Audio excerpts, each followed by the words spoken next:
Even though the price of petrol in Israel dropped 63 Israeli cents per liter last week, the drop in the price of gas is out of sync with the fall in crude. In October 2007, when a barrel of oil was $92 and $1 was around 4 shekels, like today, the price of unleaded fuel was 5.97 shekels per liter, 30 cents less than today.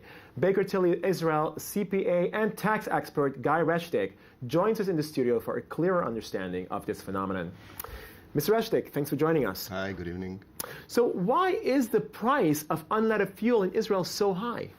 Well, I think that the answer is quite straightforward and simple, because if you look at how the price comprises from, only 30% approximately of the price is the world price of the fuel. The other 70% goes to 10% to the fuel companies, as you know, as their profit, and the other 60%, almost 60%, is the taxation.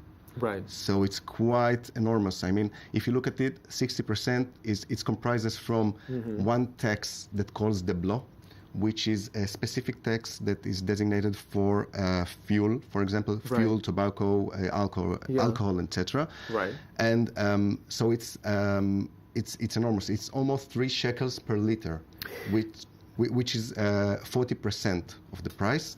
And then you have another tax that calls VAT, the value-added tax, yes, which is an additional 18%.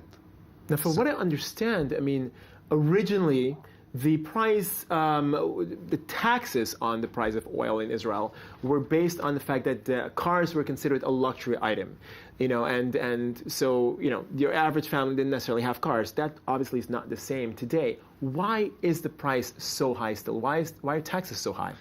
Well, if you look at the budget, almost 80 billion shekels went to the budget from this fuel taxation. So still, it's a very enormous number. And then, if you would like to... So it's not a luxury item anymore, but the government obviously needs the money, needs the income. Exactly. Can they take it from somewhere else? Well, it can. One thing from those prices that it cannot control is the world price. This is something that is defined.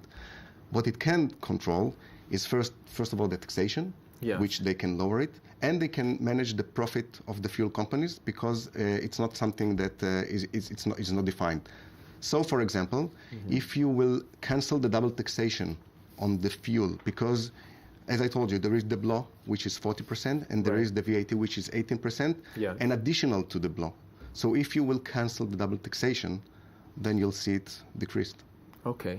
So where would the government get the additional revenues from, so to speak? What else can be done in order to simplify the situation? Well, this is the $1 million question, $1 million question, because we want to decrease the taxes, but still we have to take something, because it's like a balance. Right. It cannot be balanced. Right. So there are different solutions, as we said before, about how and from where to take the money. Right. But still, this specific tax, you and I pay it, everyone pays it. It's not a luxury anymore, as you said. Yes. Well, Mr. Guy Reshtick, CPA and tax expert from Baker Tilly Israel. There are elections coming up. I hope someone's listening out there. This obviously is something that should be remedied. This is the time. Thanks for joining us. Thank you.